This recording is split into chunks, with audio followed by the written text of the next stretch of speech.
Hello! It's been a while. It's now 2023 and I'm coming back with a new video after 10 months of hiatus. Making video content is hard. Anyway, I'm back mainly because of an amazing cosplayer named Kia Sangria. She contacted me on Twitter with a really fun collab idea where we would both be using the same sewing pattern to create our own Valentine's Day dresses. The pattern we used is this Simplicity pattern S8979, which features a sweetheart bodice with a yoke and a T-link skirt. So we basically used this as our base to create our own Valentine's Day themed outfits. I immediately began scouring Pinterest for Valentine's Day themed inspo, and while I found a lot of cool things and got a lot of ideas, my weeb tendencies curated my algorithm to feed me this fan art of Mob during my search. And this immediately resonated with me, especially given that the anime series just recently finished, and I knew that that was the direction that I wanted to go in.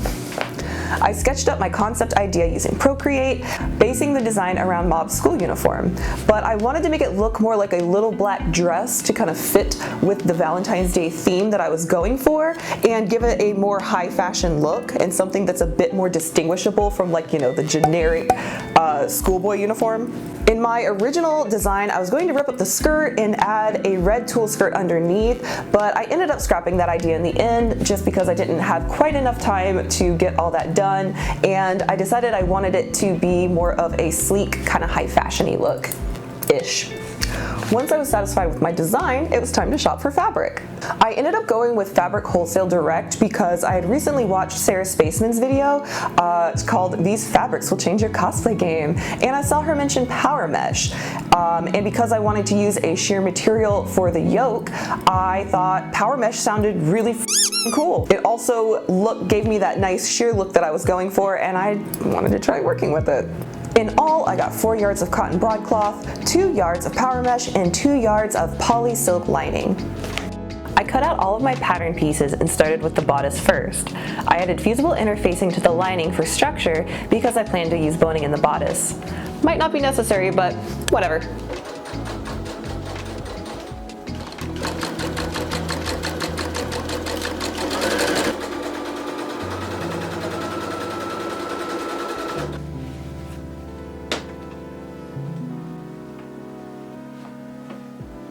I pressed out the seams and then added bias tape boning channels to the lining. I happen to have a ton of steel boning, so I'm putting it to use. I used electrical tape to smooth out the rough cut ends of the steel boning. Any suggestions for something better to do, please let me know. Anyway, pop those suckers in and now we have some nice structure. Then I set up the skirt, added the pockets, and proceeded to gather the waist until it fit me. Now it was time to tackle the power mesh, which I've never worked with before. I modified the yoke pattern pieces like this to begin sewing it up.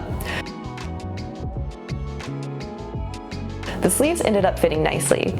Now I had all my main pieces to the bodice ready to baste together. The power mesh yoke was sewn with French seams to help add durability. Once everything was basted in place and looked good, I permanently sewed them together and top stitched.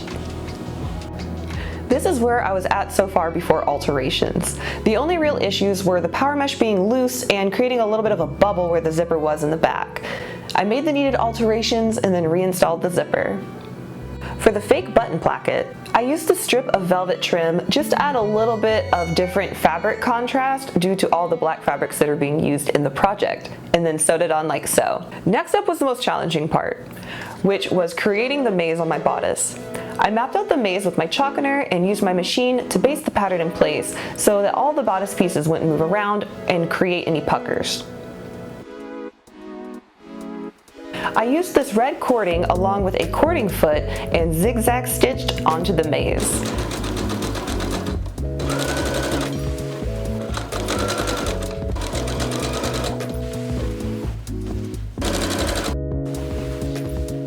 I was honestly so intimidated by this technique at first, but now I absolutely love it and I'm actually really inspired to use it to make like an intestines dress. I think the red cording would look really cool with that, so future project. With the cording map mostly done, I then proceeded to plan out the rest of the details. Everything was starting to come together. I quickly made a detachable collar to further pay homage to Mob's school uniform and hand-sewed snaps onto it to close it. The last detail that I needed to make myself was the heart patch. I used felt, fusible foam, interfacing for stability, embroidery hoop for my machine, and beads that I would hand sew on later. I wanted to embroider 100 in the heart for Mob Psycho 100. My hope is that the dress is fairly recognizable even with Mob having a very generic school uniform. To make the heart patch pop just a little bit more, I decided to add some beads to it. Originally, I was going to bead the entire heart, but I was working on this on live stream and chat told me it looked fine with just the gold border and then the inner line of red beads, so I just went with that. Then I cut it out, leaving about 1/8 of an inch on the outside so that I could hand sew it onto the bodice next. At this point, the dress was done, aside from sewing the velvet placket and cording up to the detachable collar and hand sewing on the heart and buttons. I didn't catch those parts on camera, unfortunately, but here's how the project turned out.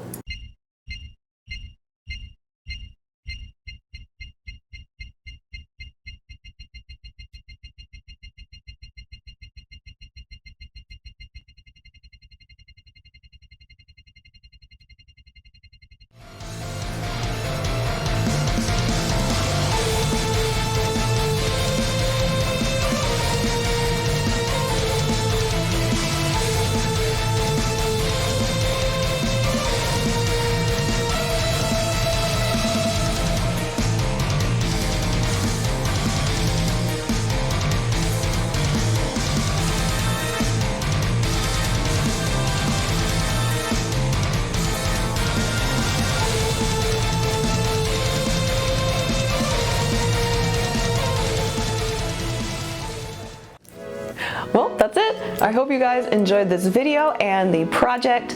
I know I'm not very consistent with YouTube content, but if beautiful and talented people like Kia Sangria reach out to me for more collabs, then definitely expect a lot more. Though I will be trying to do more on my end to make some more long-form video content for here on YouTube and maybe even some shorts. If you want to catch me throughout the week, working on cosplay clothing, sewing stuff, I'm on Twitch weekly, whether I'm sewing or gaming or cooking or eating or something like that. Yeah, you guys can catch me usually around 9 p.m. Eastern time on most weekdays. And if you enjoy sewing cosplay content such as this, consider subscribing. But yeah, thank you guys so much for tuning in. Hope you guys have a great day. Drink some water, eat some good food, and take good care of yourselves. All right, take care, guys.